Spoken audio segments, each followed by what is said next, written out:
You're watching San Francisco Rising with Chris Manners.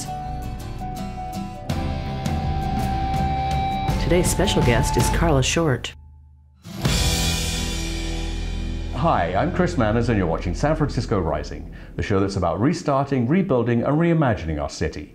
Our guest today is Carla Short. She's the Interim Director at the San Francisco Public Works, and she's with us here today to talk about the recent storms we've had, cleaning up from them, and much more. Ms. Short, welcome to the show. Thank you for having me. Well, it's great to have you here. Well, let's just start by talking about the storms we had that started at the beginning of the year. There was a lot of cleanup, recovery, and remediation you did. Can you just talk a little bit about what your team did? Sure, yeah. The 17 inches of rain that we got starting on New Year's Eve through those first 2.5 weeks of January made it one of the wettest periods in recorded history for San Francisco. So, as you can imagine, we had a lot of work to do. We gave out more than 31,000 sandbags. We were operating almost nonstop from New Year's Eve to San Francisco residents and businesses out of our operations yard, and frequently working in the rain. So it was kind of a beautiful dance to watch, actually. We had a very choreographed system where people would drive in, back into the spot. We'd help load them up with sandbags and get them on their way. So that was one of the most visible things that we had to do. Another response to the storm, we responded to almost 1,000 calls for localized flooding. So that is, imagine at the corners of the streets where you have catch basins. Our team is the first team to go in and try to address that. We clear the catch basin, we pick up any debris that might be blocking it, and then hopefully we get that flooding to go down. If we're not able to respond, then we have to call in the San Francisco Public Utilities Commission, and they're really responsible for the sewer system underneath. So they bring in these giant trucks called vac trucks that actually vacuum out any debris that's inside the catch basin. We also dealt with lots and lots of calls about trees and tree limbs down. I think we actually fared better than some other places in terms of loss of full trees, although we did have some whole tree failures. And that really is not that uncommon when you have supersaturated soil conditions. We had over 950 calls about trees or tree limbs down. A lot of those calls were really about loss of a limb, and we could save the tree. But as I said, we're still actually assessing the data to figure out how many of those were full tree failures versus limb failures. We also had some land movement too. The Great Highway south of Sloat comes to mind. What's your approach to managing rock, mud, and landslides? Yeah, that's a great question. We had actually 28 different slides over the course of that period.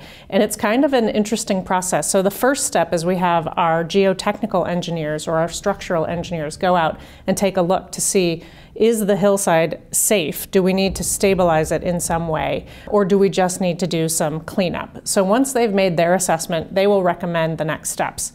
Oftentimes, to protect public safety, we will place K-rails, those giant concrete rails, at the base of the slide area to make sure that any further debris doesn't get onto the roadway.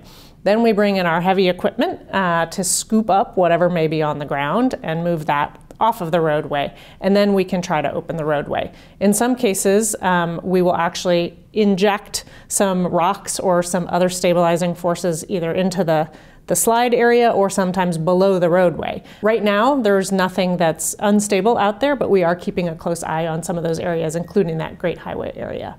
Right.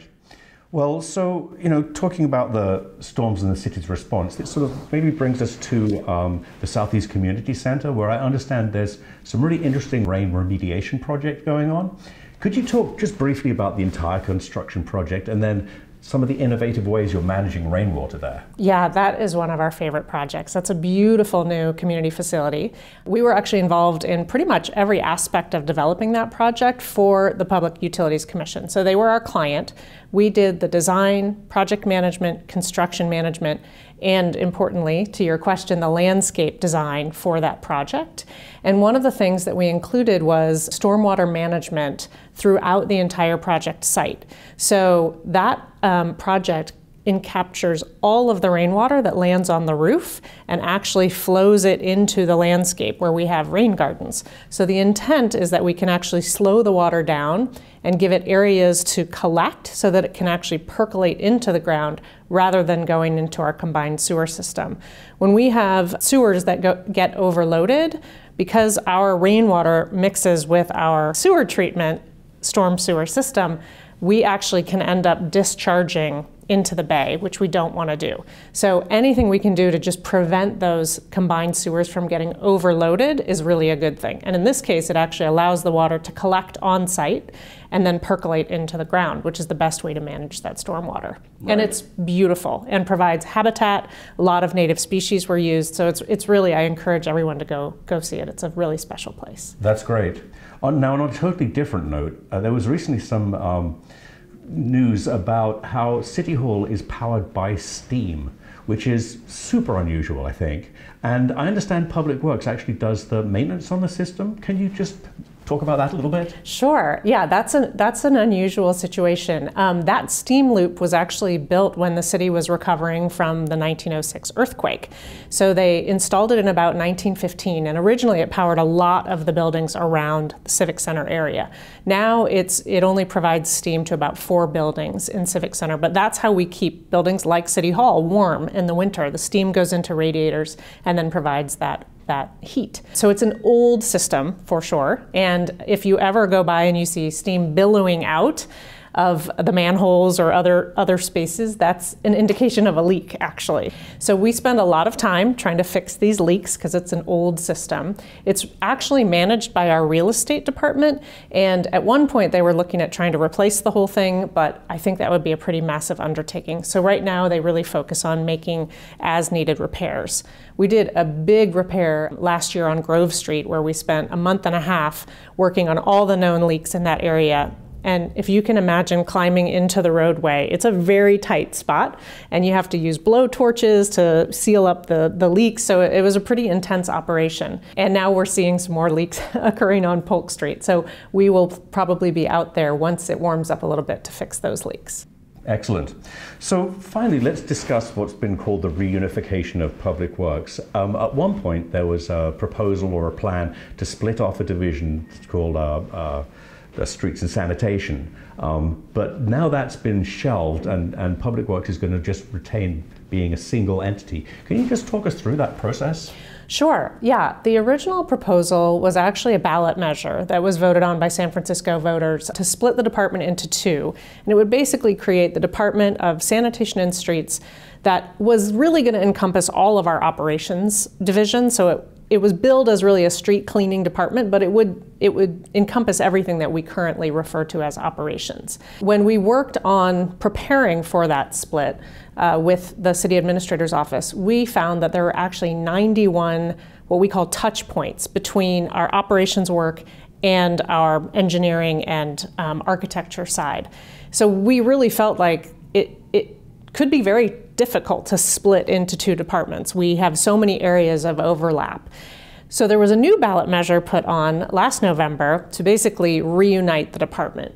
Technically, we split on October 1, and we did split in some ways that we had to. We did put on hold some of the sort of behind the scenes things like, rebranding all of the vehicles and giving everyone a brand new email address in the Sanitation and Streets department. But on January 1 of 2023, we came back together, so we are reunited. I want to sing that Peaches and Herb song every time I say that. And I think it's really a good thing for those 91 areas of overlap. We are making good use of all that research that we did, preparing for the split. So we're looking at all of those touch points and trying to strengthen the department as a whole so that we are more streamlined and more efficient. And one of the most important components from that original ballot measure was commission oversight. So we actually have retained 2 commissions. We have the Public Works Commission, which oversees the overall department. They will approve our budget, and they approve all of our contracts. And then the Sanitation and Streets Commission still exists, and their mandate is really to focus on policies and deliverables for street cleaning and basically the operations division. So reporting to them regularly on how we're doing, we think will really help make sure that we are as efficient and effective as we can be as a department. That sounds great. Well, thank you so much for coming and talking to me today. I really appreciate the time you've given us today, Ms. Schott. Thank you so much for having me. It was a pleasure.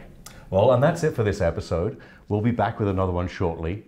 You've been watching San Francisco Rising. For SFGovTV, I'm Chris Manners. Thanks for watching.